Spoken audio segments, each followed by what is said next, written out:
There's just been a delegation from Indonesia coming to West Bengal, but there's also the other wish to go from West Bengal to Indonesia. So the same I've seen around the world, that countries are learning from each other. In Europe, there's always, before you start reforms, you always visit minimum 3 to 4 other countries to see how they have done it. You will never start a reform, local government reform, without having reviewed the experiences from other countries.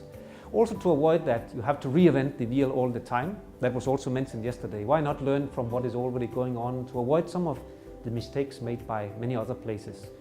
So I think that's a takeaway we'd like to mention. Also, I would personally like to promote a more focus on performance-based grant allocations, because if you link transfers with capacity building and incentives, the performance assessments, you see that that generates much faster reforms than if you just do one of the elements.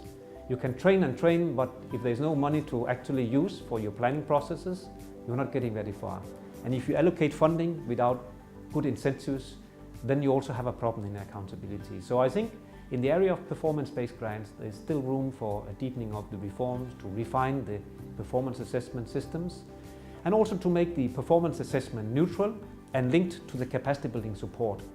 That has been one of the challenges, that how to link the capacity building support to the needs. But the annual performance assessment will show where the needs are, and then you can link the two processes very well together. So I think that was again a conclusion from yesterday. Try to ensure that we really base our support on the needs assessment.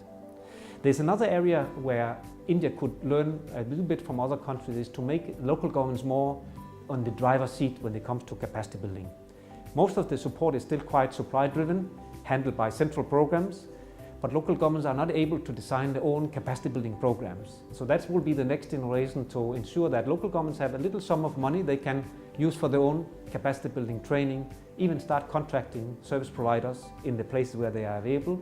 So make them in the driver's seats a little bit more. That will come in the next, I think, phase of the reforms. At the moment, there's still need for a little bit hand-holding, but later on, local governments can do most of this themselves if they have funding available for that. So just with a little bit of guidance. So these are some of the future prospects, I think.